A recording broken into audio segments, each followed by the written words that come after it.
Good Sunday evening, everybody, and welcome to another episode of Talking TSR. I am your co-host, Chris, and to my virtual left with the spooky background is Rick. Rick, say a spooky hi to all the folks out there. Ooh, hello everyone. Favorite time of the year, at least for me. I love autumn. I love Halloween, and when Halloween's right around the corner, so I can't Yes, wait. couple of days, so Yeah. definitely spooky season here. I am literally fresh back from a vacation in Florida. I actually got back late last night, so it's not as bad. Originally, I was supposed to get back today, but no, we've got a great show for you. We definitely have a spooky kind of themed Mhm. adventure to talk about, and a really great one. I mean, no secrets here. It's my favorite adventure on my top 10 list. So obviously very excited to talk about that. Let's get a couple of quick announcements out of the way first. Gamehole Con was week and a half ago, a week ago. Hopefully you guys, if you were there, you went to the Goodman Games booth, you checked it out, you talked to the folks down there and everything. So I heard it was a great time. So just a shout out to anybody who was at Gamehole Con. Next up, we have a crowdfunding campaign that's kicking off in a couple of days. OAR number 8, Grimtooth's Old School Traps. Check it out. Elena already threw the backer kit landing page in there. Come join 5,000 plus other people who are following along. We're going to have a lot of fun with this one. If you've caught our commercials and our public service announcements regarding traps, we've got a lot of really exciting things. This is going to be a much like the X crawl was just a lot of fun. The campaign, this one is it's really, I mean, traps, Grimtooth traps is almost cut from the X crawl cloth, or I guess the other way around. X crawl is cut from the Grimtooth traps uh, uh, cloth. But so we're gonna have a lot of fun. We have a lot of cool things planned and everything. So check us out. Our launch is Tuesday, Halloween at noon Eastern time, 9 o'clock Pacific time. And yeah, so check it out. We'll have a launch party like we usually do and everything. So we're looking forward to it. Um, so should we just jump right into this adventure? Or Rick, what's going on with you, Rick? I haven't Yeah. talked to you in a while since I've been 1,000 miles to the south. Yeah, I think you've been having more fun. I've been working too much. I need to get down Uh, to Florida, I think. But all's going well. I know I've been giving periodic updates. My home campaign group has entered the Temple of Elemental Evil. They nice. took on a particularly nasty group of bandits and survived. So Cool. they came through that with aplomb. So yeah, so far so good. And otherwise, yeah, things are going good. Like I said, this is my favorite time of year. So Cool.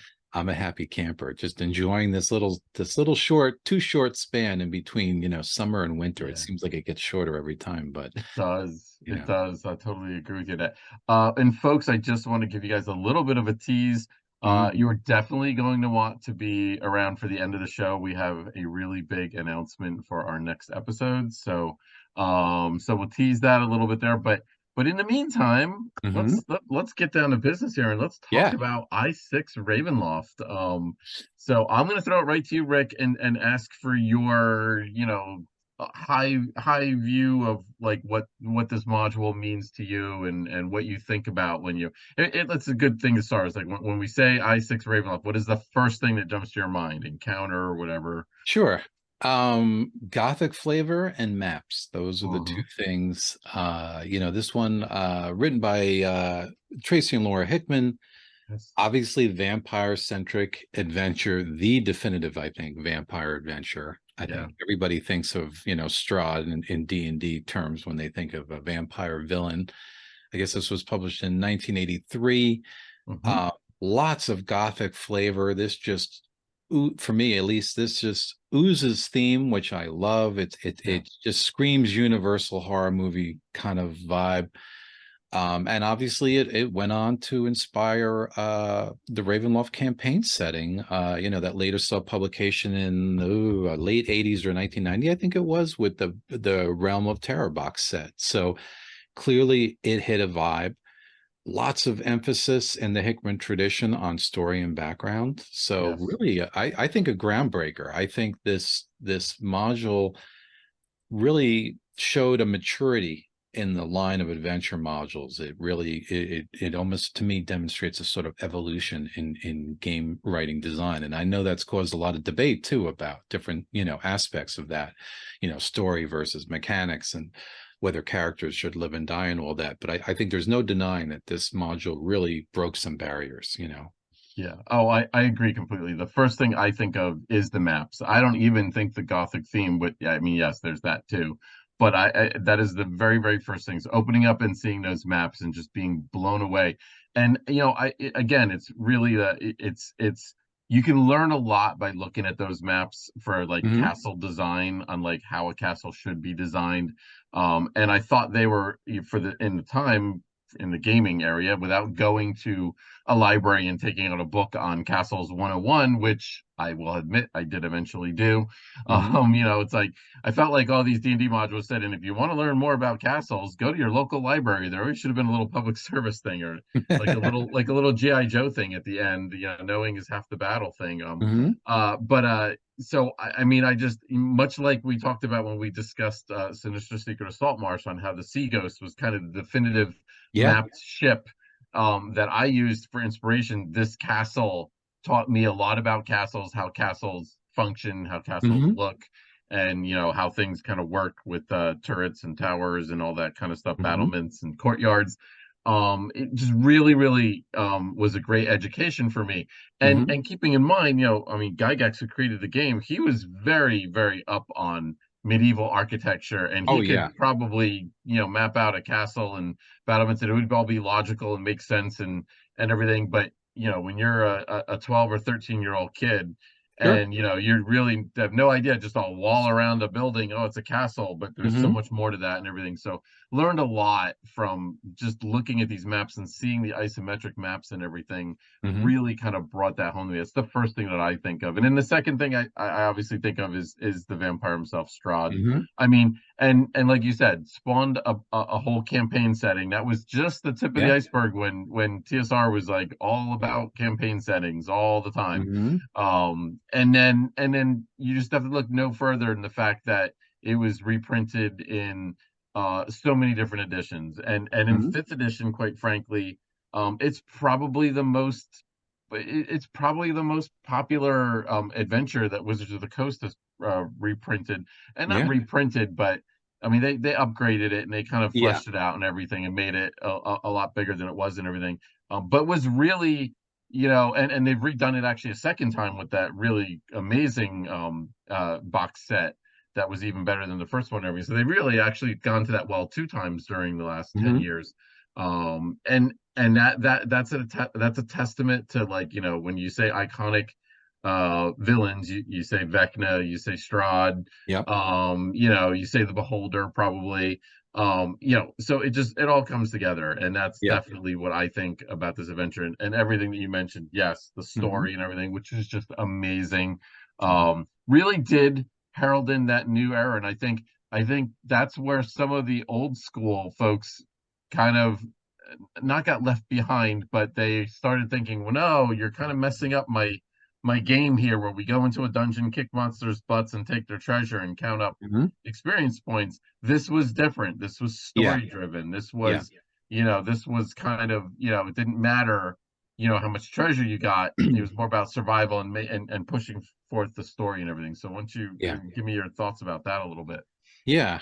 I mean, there's been a lot said, maybe too much said, I think, about the so-called Hickman Revolution, because a lot of it looks back at a paragraph or two that was written maybe 40 years ago. And even the Hickmans have said, things have evolved past them for them. But, back when the Hickmans launched their Night Venture series, because as you recall, several of their modules like Pharaoh, Mhm. they were going to self-publish and then ended up moving them to TSR. But originally they were part of something called the Night Venture series. And the Hickmans had laid out, and I believe it actually came more from Laura than Tracy, the Hickmans had laid out four kind of general goals for this series of adventures. And that was one, a player objective beyond looting and pillaging, which right there you said strikes to Yep. the heart, right, of the old schoolers. Number two, an intriguing story woven into the play itself, which you can clearly see here. Number three, dungeons that made some architectural sense. Again, clearly demonstrated here. And an attainable end within 1 or 2 sessions of playing time, because I've read interviews on this where Tracy has said one of the things that bothered him back then in those kind of early days was these, as he described it, tedious dungeons that would just sort of go on and on and on, and the characters would always seem to be going down levels and fighting more monsters, but never getting anywhere, never getting to a climax or conclusion. Now, some people did kind of take this to believe that the Hickmans were against character death, and they've come out in some of their published works and said that they feel it's better for a character to have an honorable death and go out in a blaze of glory, for instance, than plod on forever, Yeah. in a kind of uneventful, consequences. So I don't think they were against that necessarily, but it certainly, I think, their products and the popularity of some of their products did push D&D modules more toward story, more toward maybe getting a character to the end of the story instead of just getting them to the boss or the final room. I do think we've all seen an evolution of the game where things have more or less progressively become less dangerous for PCs. Certainly I think it's a lot harder to kill characters in 5th edition, for instance, than it is in first, when you had your poor magic user with maybe 4 hit points, and one good goblin strike with a dagger could mean the end of him. So certainly there's been an evolution there. So it's really been an interesting evolution. But I like I said, I think this module was groundbreaking. And to harken back on what you just referenced, because it's just so important, it's so worth saying, just the educational sort of value in these maps. Not only are they just mind-blowingly gorgeous to look at, and it boggles my mind the amount of research and work that must have gone, that David Sutherland put into these isometric maps. But like you said, for younger people, and even today, for me, designing a castle, as many adventures as I've written for publication, designing a castle from the ground up would be a very daunting procedure. I would have to map out a good block of time for that. I've done it in the past with the Scaly God, my very first book for Goodman Games. I designed a keep from the ground up, and it's work. And the same thing goes, like you said, for ships, because even though we commonly know ships and castles from fantasy literature, we don't necessarily know the nuts and bolts of them. We know what a castle looks like. We know it's got walls and maybe some towers and this and that. But when you get into the operation of where a portcullis is placed and how a gatehouse works and where the stairs go and the different rooms and the functions of the areas, forget about it. A lot of people, it's kind of unknown to us. And I remember even when I was young, certain products like the Village of Hamlet, for instance, looking at the Inn of the Welcome Wench and looking at the Bernie's Tower and some of those, and the Moat House, of course. Really, those things demonstrated Gygax's knowledge of that kind of medieval architecture. And those two, for me, were very educational, where I remember going back and looking at those maps from Hamlet again and again, and looking at the arrow slits and the, how the spiral staircases went up in the towers and all that stuff, and just being fascinated by that, because it is stuff you need to learn if you really want to be a good DM and kind of embrace this stuff. You need to become aware of this stuff and learn it. Without a doubt. I was always told that the best campaign was a campaign that had a clear ending, and that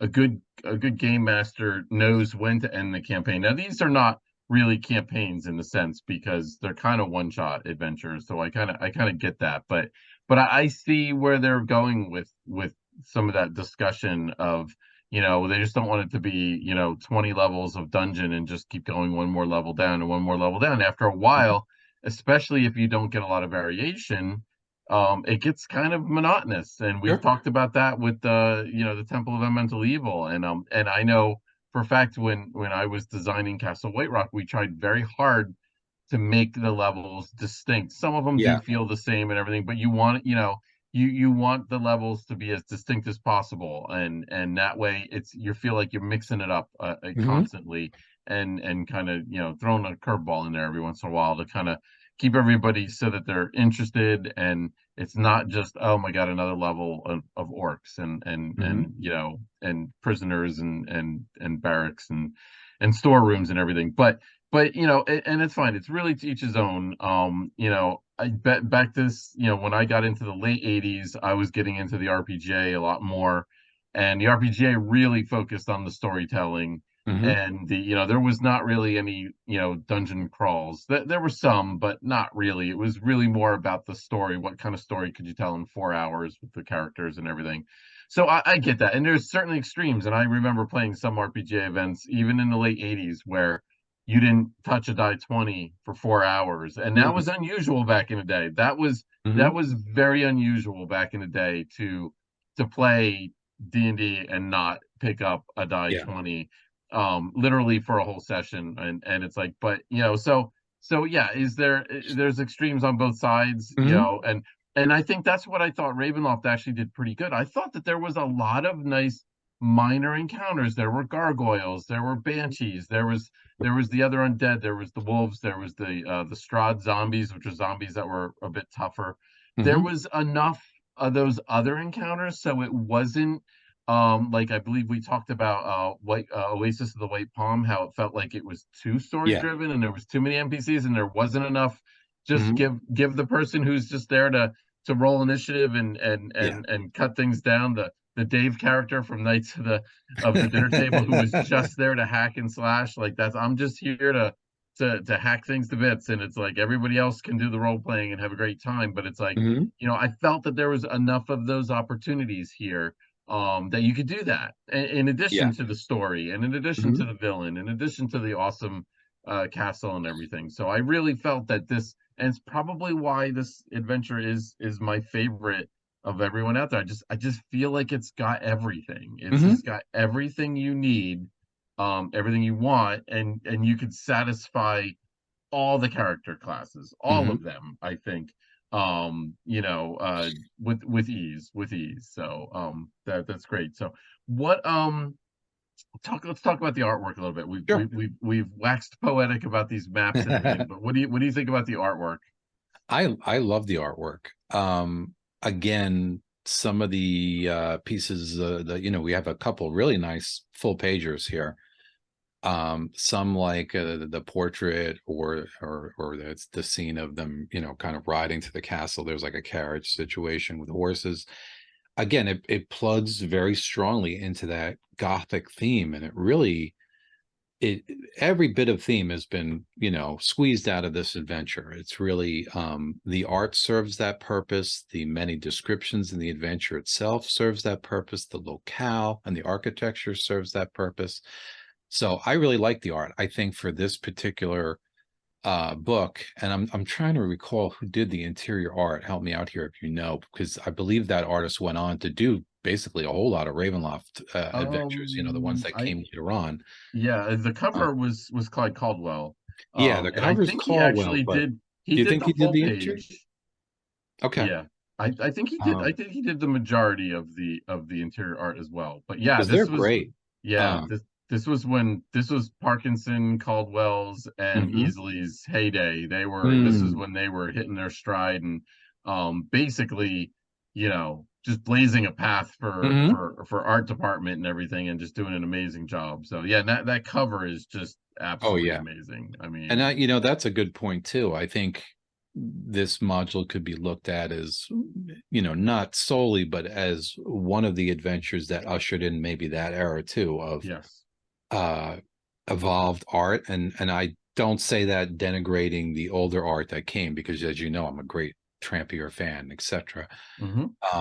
But certainly we became it moved more from line drawings to paintings. Yes. When you're talking about some of the artists you just mentioned, if you've seen their work up close, and I always marvel at it at Gen Con and these places whenever I get to see it. I've gone and seen like Larry Elmore and Jeff Easley and some of Hmm. these folks. I've seen their work many times, and it just blows me away. I mean, you're talking really truly gifted art, and full color paintings, and it's so evolved beyond the art that had come earlier on.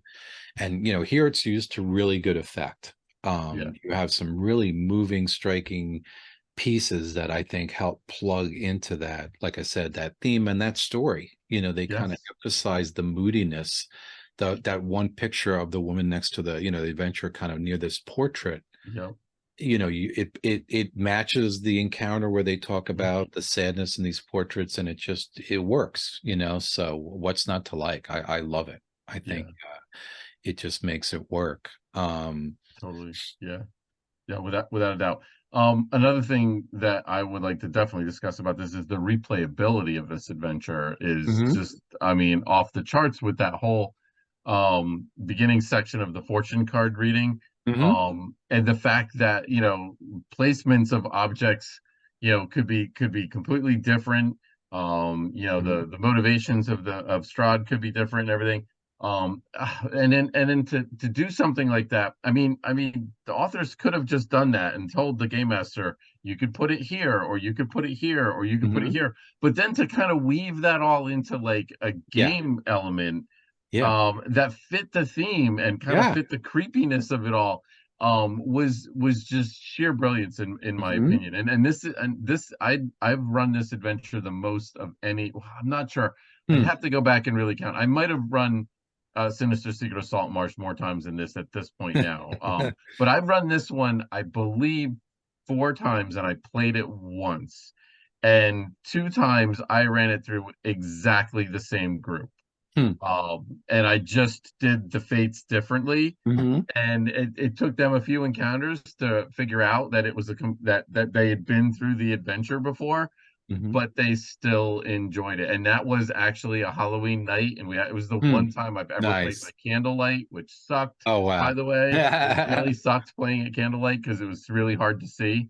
It was like, that in my eyes now I could never do it. But anyway, when we did, it was funny. It's like that we it was like, our game night fell on a Mhm. Halloween, and we're like, well, do we have Hey, you something? got to And I'm do like, that I'll run once. something. Yeah, Yeah, and you have they to do that once. yeah, no, it'd been years. It'd been years since the same group had played, but it took them a little while, and they got into it, and there Mhm. was a little bit of disappointment that we were playing the same adventure, and then 15 minutes later they were back into it, and we had a blast, and we Nice. finished it in one night because, Oh, again, wow. you can totally finish it in one night if you move it along, because Yeah. you have that agency to move it along. I mean, the Mhm, villain can move around, and you can really decide when that confrontation is going to be. mhm, What room is it going to be in, and all that. So absolutely amazing.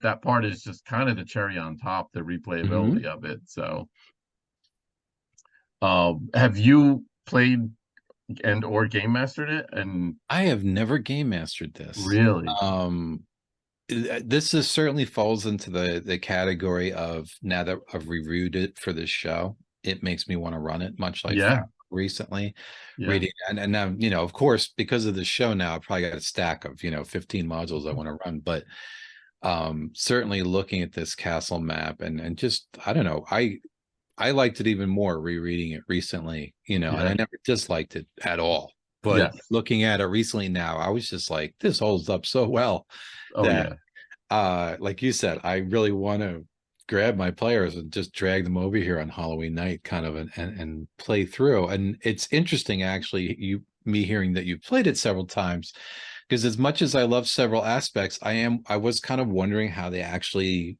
worked out in play, because the variable positioning, for instance, of Strahd, yeah, that you mentioned, where he can locate, it does sort of preclude, I guess, without some DM work, a really environmental climax, yes, to where you encounter him. Not that he doesn't have good enough abilities to make a difficult foe of as it is, but I could see that being a problem. And frankly, just as cool as the castle and the maps are, having the players actually have to figure out where they're going through all these stairs, and map their way through and figure out where they've been and where they haven't been, and the DM yep, trying to keep track of that. I could see that being really hard. So I'm kind of interested, like, how that worked out for you, actually having your players explore their way through. Because I mean, I could yeah. totally see players losing track of what stairway they went up or down, or what level they're on, or who knows. Yeah, yeah. It's what's really cool about it was it, and again, it introduced to you the fact that they weren't all standard monsters just sitting around the room waiting for the door to be opened. And let's say you got that. I mean, like in I think it was in Keep of the Borderlands where you literally had the bugbears skewering meat sitting there, and they had that picture of them just skewering meat. They're literally sitting there eating their skewered meat, waiting for the door to get kicked in and the adventurers to come. And other adventures had done some things that, especially with the wandering monster tables, were stuff like, oh, it's like the owlbear moves around, and it's like if the owlbear is encountered, then it's not in its lair, or or it's the same owlbear. And that sometimes you had to imply that you're like, oh, the owlbear in the encounter table is really the owlbear from Area 30. So like if they run into it, it probably shouldn't be there too. But some in other adventures have done a much better job of that. But it really lets, yes, you gotta have some DM chops to pull this off, because you get to decide where the attacks are going to come, what they're going to be like, and when Strahd's going to pull back, and when Yeah. he's going to not pull back, and then when you think the players are ready to wrap up the adventure. And that was the thing when we did that Halloween one. It was great. We probably played for 6 hours or something like that. And we got to that, into that fifth hour, I was like, okay, we've had a couple of hit and run tactics. Now it's time. We're gonna, the next time they get to a cool room, this is gonna be the final confrontation. And as the game master, you can decide that. And I love that freedom, and I love that ability to do those hit and run tactics, and then be like, all right, yep, we're gonna soften you up, soften you up, soften you up, and then all right, now this is it. You've got your chance now. Now we're gonna do it to the end, and then we're gonna see who's gonna live. And like you said, I agree with having characters, maybe go out in a blaze of glory, and as opposed to dying from a missed saving throw, and like 3 turns later, they're dead. And it's like, oh, you didn't get to cast slow poison quick enough. Oh Yeah. well. I could see having that freedom with Strahd could Yes. definitely help this module, because there are a lot of uninhabited areas in the Yes, castle. there are lots. So I could, again, I find the castle really cool, but I could, with certain players, I could see them after going through room and room and room, being like, all right, where are the monsters kind of thing, even though like there are witches and there are different, very thematic monsters in here. But like you said, having maybe that freedom to have Strahd, and it's encouraged in the module notes to have him do these hit and run, and Yep. send enemies after the characters, and basically sort of play it like a smart villain. Yep.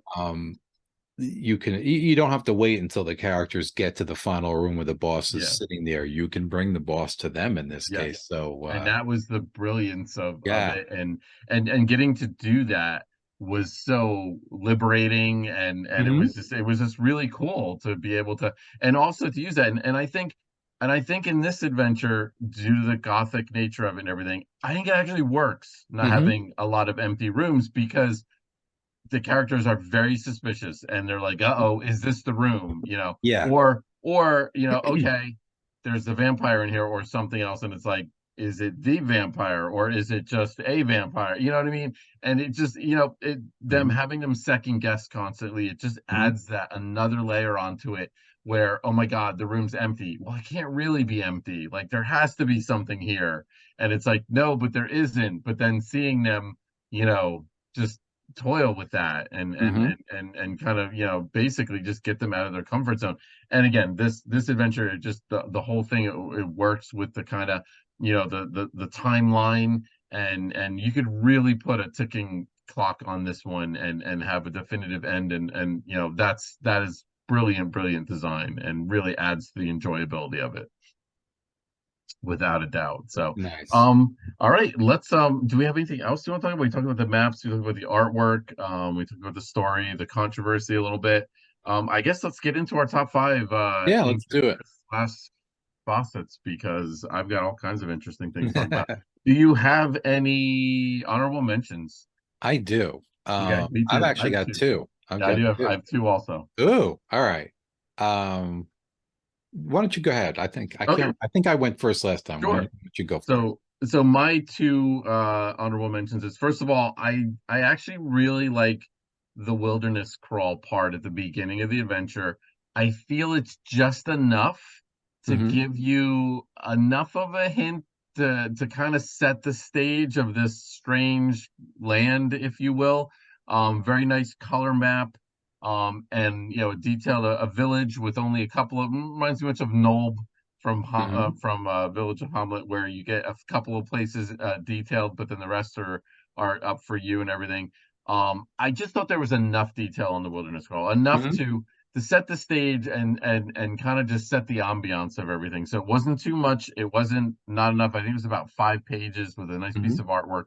I love that. The second thing I really love, and this is also probably one of the things after I think of the maps, this is probably the next thing I think about this module, and you're probably not going to think this. I think the Sun Sword, especially the Sun Sword hilt, the fact that the Sun Sword was broken, and there's a hilt and there's a blade, and the hilt is somewhere in the castle, and it's one of the items you want. And the Sun Sword was such a cool weapon, obviously inspired, in my opinion, by Thundar the Barbarian. You took the words right out of my mouth. Exactly. But the fact that it was just so handy against the vampire was brilliant. But it was just amazing on how, like, one of the PCs, their sword is actually the blade been reforged, and they don't know about it. And it's like once it gets close to the hilt, they you can rejoin them. Actually, I believe they rejoin on their own. I remember when I played this as a player. And I remember the sun. So I remember this so vividly. The hilt was hidden in the throne room, and we were investigating around. I was playing a ranger, and my sword was the blade. And the magic user sat down and was like sitting in the throne and messing around, and finds the secret compartment and finds the hilt. I don't think he knew it was a hilt, because the way the game master described it. And he's sitting at the throne, and we're all exploring the room, checking for secret doors and that. And he goes, I stick my hand up like really high to see if it does anything. And the game master said, well, you stick it up above the back of the throne. And then my sword got ripped out of my hand, goes tumbling, and it hits there, and it creates, and it was like, and I was just awesome. I loved the Sun Sword at that point. And my ranger then had a Sun Sword, and it was amazing. And it was just, I always remember the Sun Sword and found that to be phenomenal. That's my two long-winded honorable. Nice. No, they're good ones. I definitely like the two-part nature of the Sun Sword. Like you said, I was a huge Thundar fan. Oh, I was too. Thundar and Ukla the Mock and all that. Yeah. Ariel, what was it? Princess Ariel. Yeah, Princess Ariel. We never got the background there. Fun fact: they couldn't think of a name for Ukla Mock, and one of the creators was walking by UCLA and looked up at the sign, and that's how supposedly Ukla got his name. But anyway, we need to do a whole Thundar episode. I know, I could totally do that. Yeah. I've actually, on my Amazon wish list right now is the Thundar series, so I will get it here and rewatch it at some point, so I can enjoy the adventures of them fighting Mindok and all this. Anyway, back to the business. My first honorable mention is just a little geographic, a little architectural area, I should say, is area K58. This is a bridge that spans two very high parapets and basically leads to one of the areas where, an item of value could be found, depending on how the Gypsy fortune reading goes, of course. It's just such a terrifying little area, and again, fits thematically. It's this sort of rain and windswept bridge. It's surrounded by fog. It's also, the characters are plunged out in the open sky, and there's described that there's slippery stones, and and of course the iron handrails around this span that's like 200 feet above the courtyard have been completely rusted away.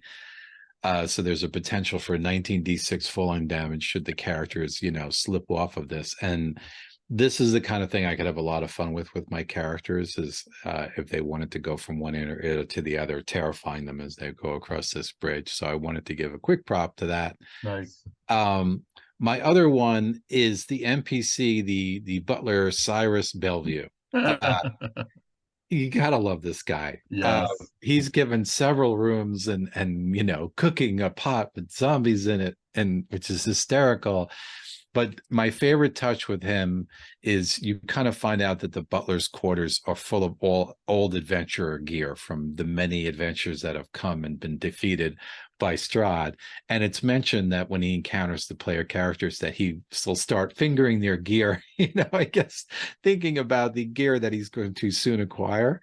And otherwise, of course, he's completely mad and he's mumbling and laughing and chuckling to himself and that kind of thing. And with the right DM who likes to play this kind of character, you can have a riot with this. So yeah, and he wasn't he so a much zero fun. level and wasn't he a zero level NPC, I think, or Oh was yeah, he? he's not Yeah, a yeah. I mean, he's not a yeah, threat in and of himself, but yeah, just the idea of him kind of mumbling his way up to the characters and feeling their gear and making cryptic statements. And I could see my players trying to get maybe information from him and trying to decipher some of his babblings and what he might say or what he might be doing. Like it's a kind of character these days I could have so much fun with.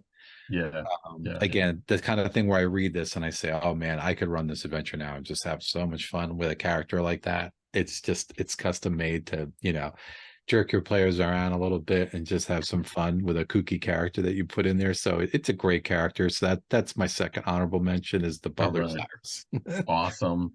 Sorry, so I'll get to my number five.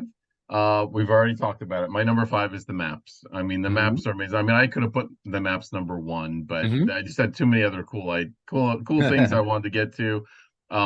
Again, it's the thing I think about with this adventure. It's the maps, it's the castle, two cardstock gatefolds, all the views, side views, isometric views, the walls map, kind of like just so you understand. I mean, how the castle is laid out, Mhm. and even the details, like you said, that bridge and everything, the detail work between the two, it just all comes together, and Mhm. it's so perfect.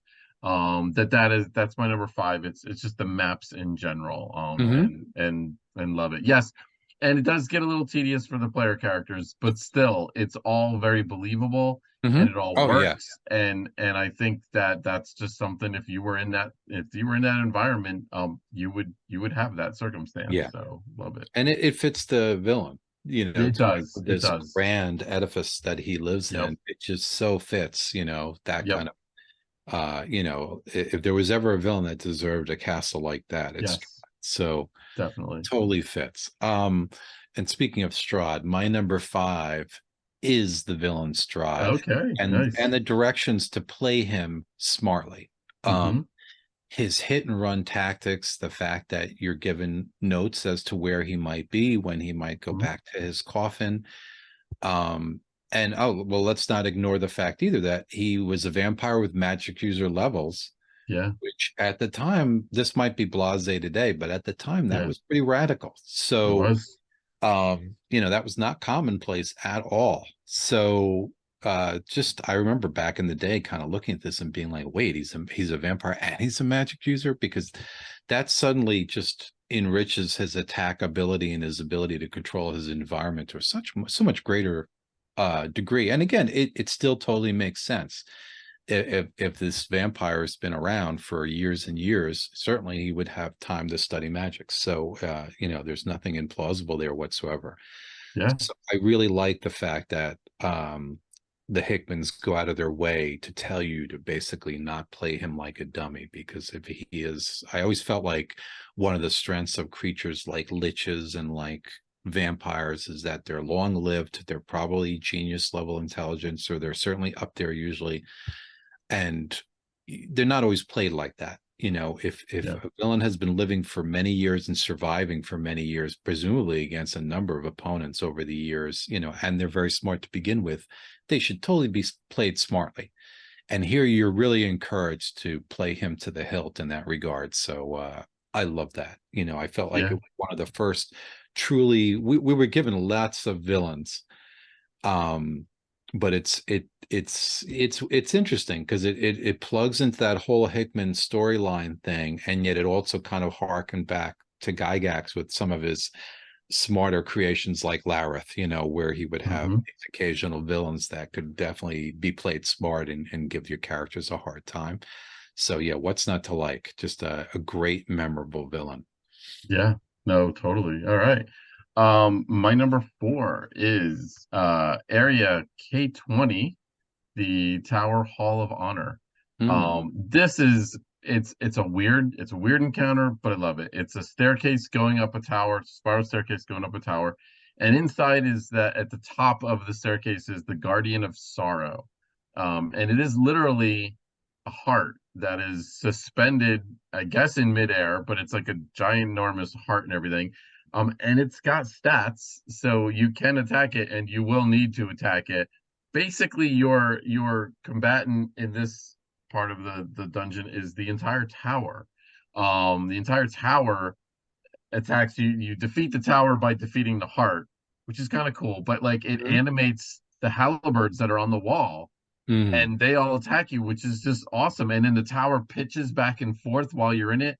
So you have to do dexterity checks, and they actually call them dexterity checks. And again, back in the day, there were not skill checks back then, Yeah. not attribute checks. Um, but they kind of created that. They basically just described it in there. So it's like a kind of cutting edge Hmm. on doing some things differently. We're basically looking at like, oh, it's like, well, you have to roll to see if you can maintain your footing. Otherwise, you're going to fall back down and everything. And I love that there was two read aloud texts, one for when you first enter the area, the other for like when you wake up the tower. Hmm. So again, and it was all done very compactly, tightly. It reminded me of a Gygax encounter. It was really only a couple of paragraphs, and the stats were cool because you never seen stats for a heart before, basically. And it was interesting, and it freaked out the party, and I love it. It was great. So that's my number 4, the Tower Hall of Honor. Nice. And the heart's on the map if you look. Yes, it is. It's It in is. there. They drew the heart in the map. Yep. It's so awesome. All right. There's so many good places in here. All right. Yes. My number 4, yeah, number 4 is area K78. This is the Brazier Room. Yes. What a Okay. wonderfully little dangerous place this is. Holy smoke. Hmm. This is the room where you have the suspended hourglass that's sort of frozen in time until, of course, the characters activate it by, having the doors slam shut, which they all automatically do, which then for 5 rounds activates not one but 2 iron golems. And even though they don't, I believe, use their breath weapon, iron golems are horrifically dangerous. They always have been. I think in first or Yes. second edition terms, they're like 10 hit dice. They're just Yeah. mind-blowingly dangerous. So you have a super dangerous room. There's a trap chest near the center of the room that can put characters to sleep as if they don't have enough problems. And then there's a nice little mechanism where the golems have 4 arms, and each golem is holding 2 gems, and the gems can open different doorways. So if the characters want to leave here by different doorways, they technically have to get these gems away from these golems and throw them in the brazier. And there's a nice little clue there, you know, um, that hints to that in the room. So I like how it all works. I love the whole hourglass element and the kind of countdown, but then they limit it to 5 rounds, unless, of course, the character is activated again. And then the pièce de résistance, which is insane, is the treasure. One of the treasure items here that can potentially be found, difficult to find, but it can be found, is a deck of many things. Yes. So the characters can totally go from the frying pan into the fire potentially. So probably one of the most dangerous rooms in the Yeah, whole place probably. for Yes. Yes. sure. No doubt. Yeah.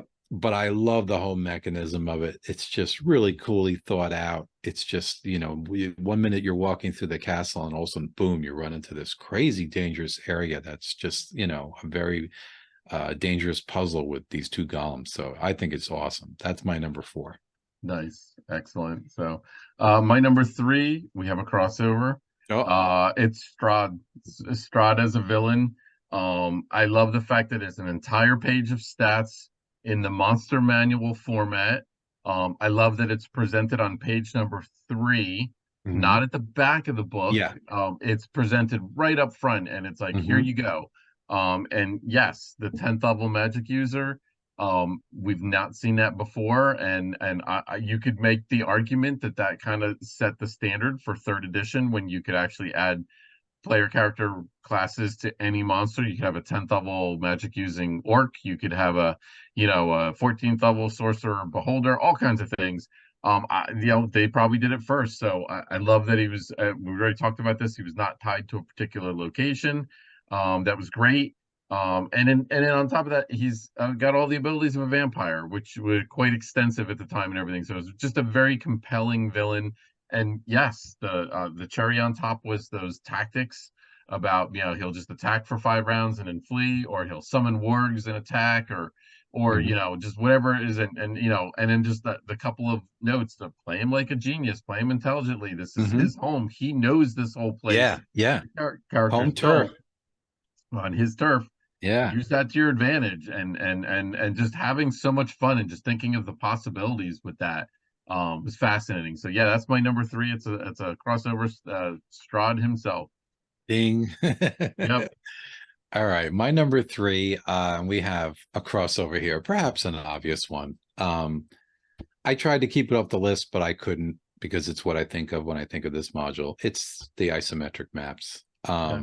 We've talked about it already at length, but these maps are just so gorgeous, so mind-blowingly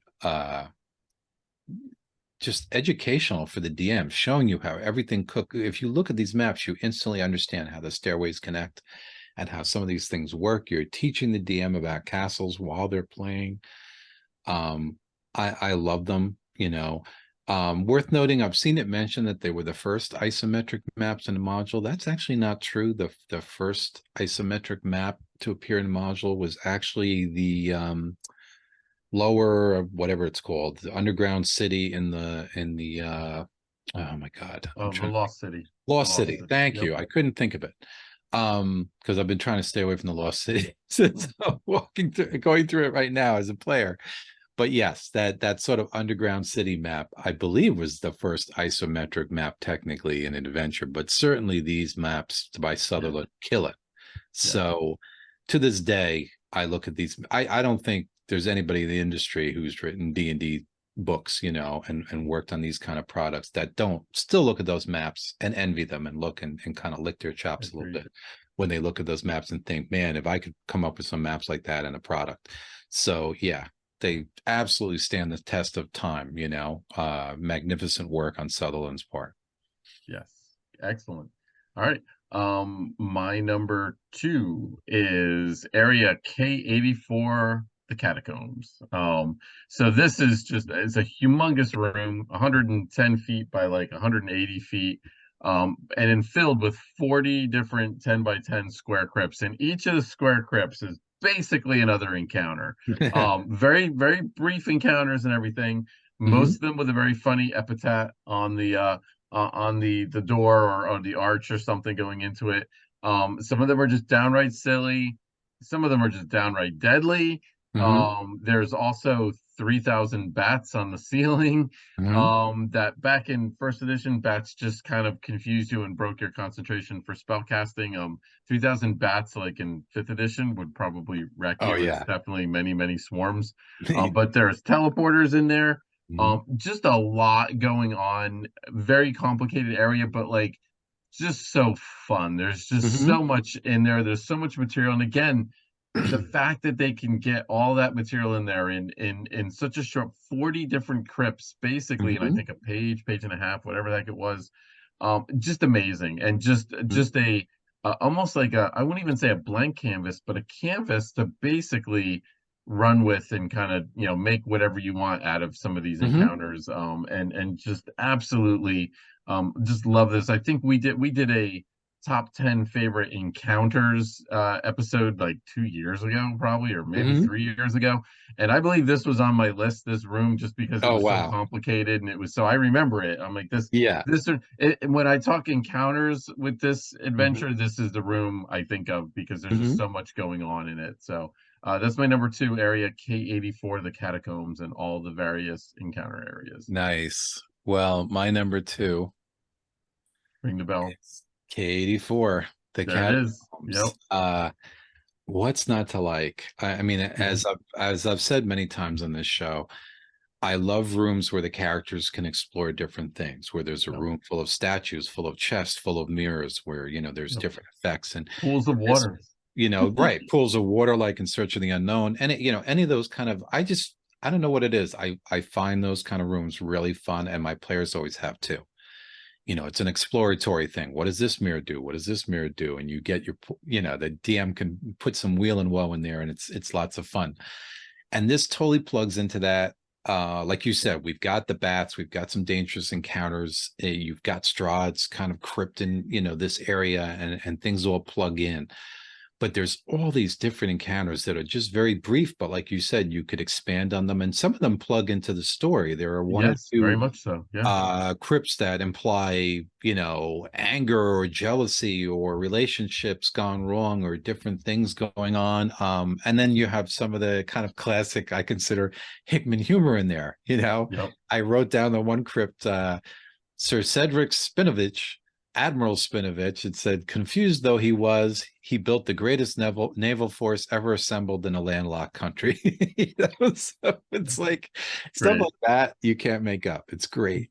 Yeah. Um, Yeah. so Totally. just the total variety, and then you have that wonderful teleporter trap that's right outside, kind of like Strahd's coffin room, where there's sort of an instantaneous teleport where the characters walk in between these, I think, 2 or 3 crypt points. There are these teleporters where the characters are whisked away, and in their place is put a white. I think Yep. it's a white, It's a but white. the Yeah. white is put into their clothing. Yep. So to their character comrades, you know, it looks like they've transformed into whites. And then on their end, they then appear kind of in these locked like coffins and tombs or whatever on the Yep. other. And so you could really have fun then with the characters who have been teleported. So kind of on both sides of the equation, you know, there's lots of meat there for the DM to delve in, and lots of horror aspects of, you know, the characters being teleported. And I think they're broken out by the other whites in the area, so they're not technically like trapped and buried alive or anything like that, but there's that aspect. You could play up that entrapment horror kind of angle, and then, you know, it would then transform into a fight against whites. And meanwhile, you know, their characters, you know, their fellow characters are fighting whites that they think might be them, and there's just so much going on with that one little trap. It's so clever. So Love yeah, it. like you said, so much going on in this area that I love the Catacombs. Great. Nice. Excellent. Before I get to my number one, yes, Dice Station Zebra, Night's Dark Terror also had ISO maps, and a lot of little different little maps and everything. So yeah, the ISO maps, I think, you know, I think clearly once they came about, Mm-hmm. they became a staple in some of the other adventures. So my number one, to no surprise probably, is the Fortunes of Ravenloft, the whole Mm-hmm. tarot card system at the beginning.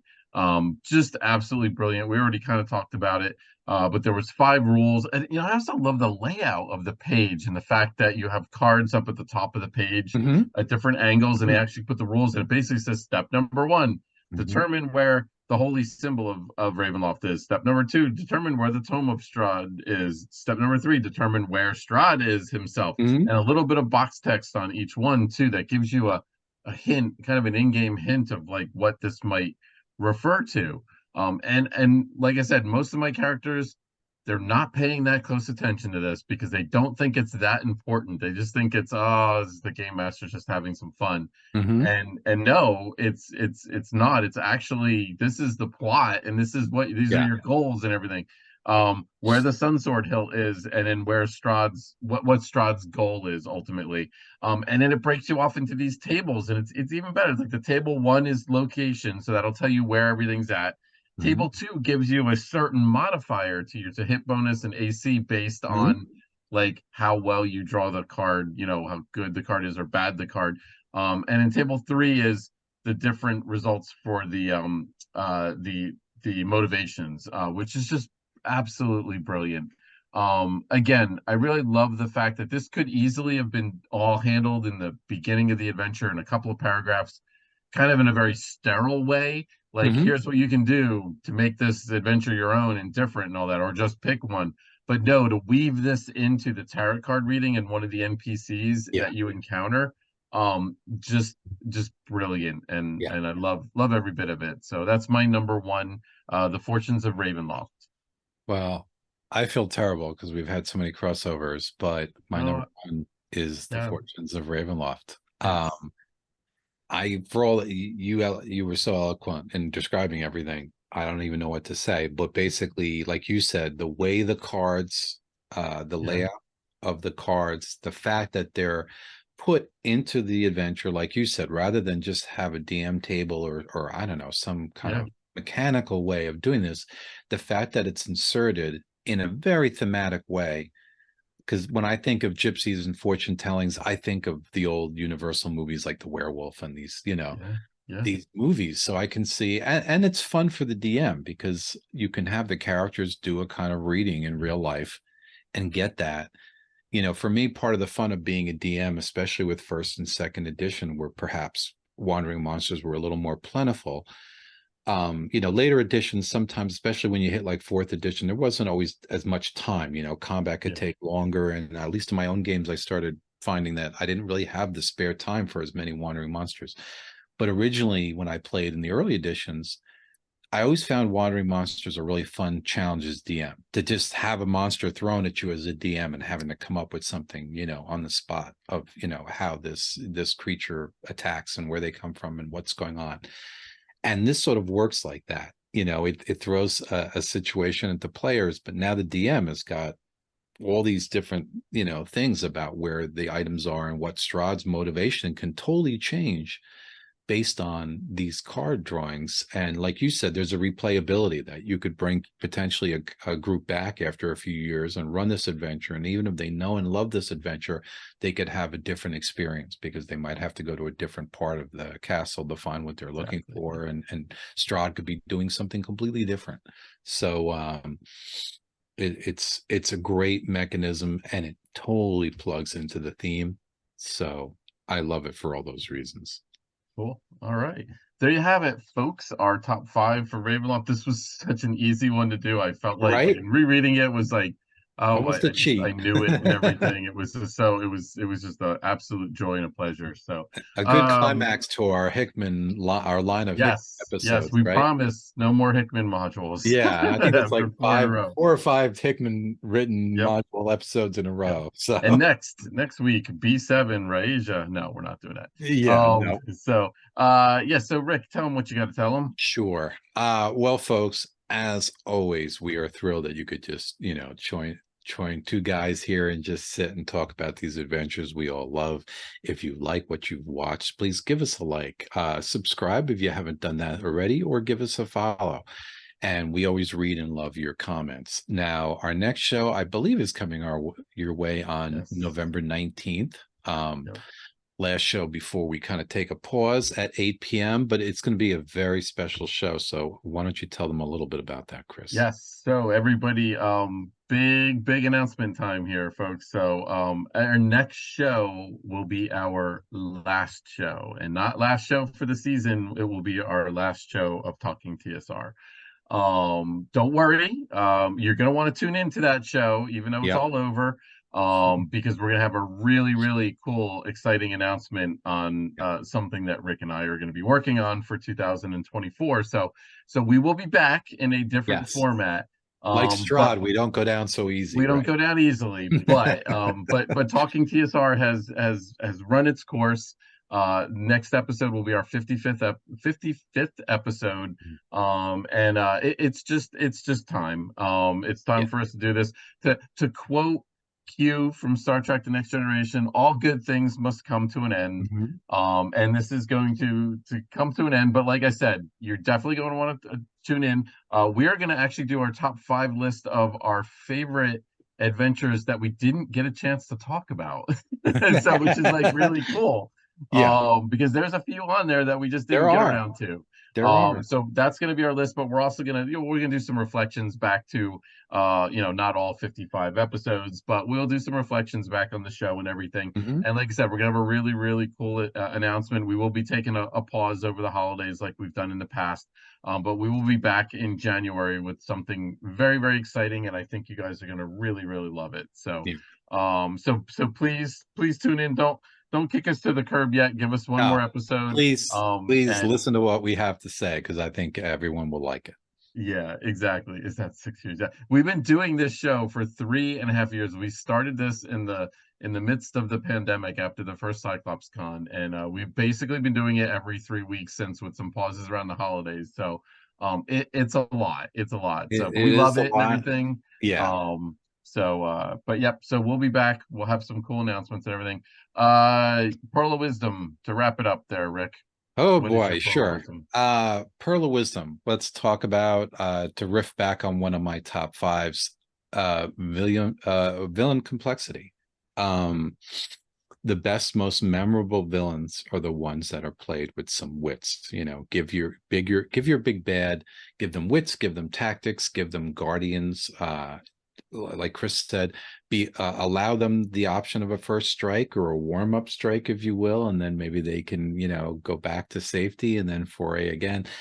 Don't just have them, you know, chilling in the final room doing nothing, waiting till the characters get there. Play them like living, breathing, thinking entities, and I think ultimately it makes for a better final encounter, and your players will appreciate you for it.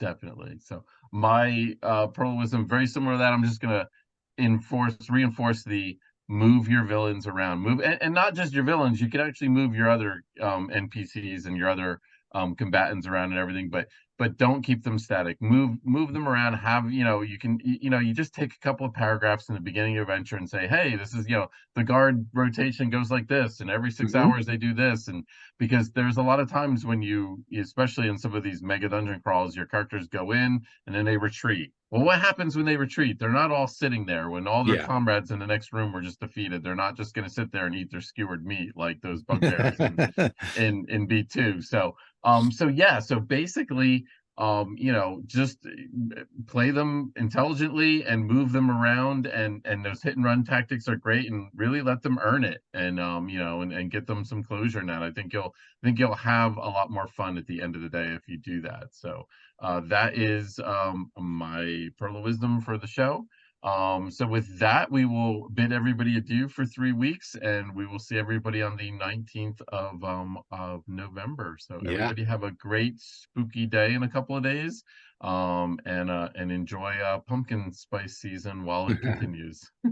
Have a good night, everybody. Bye, folks.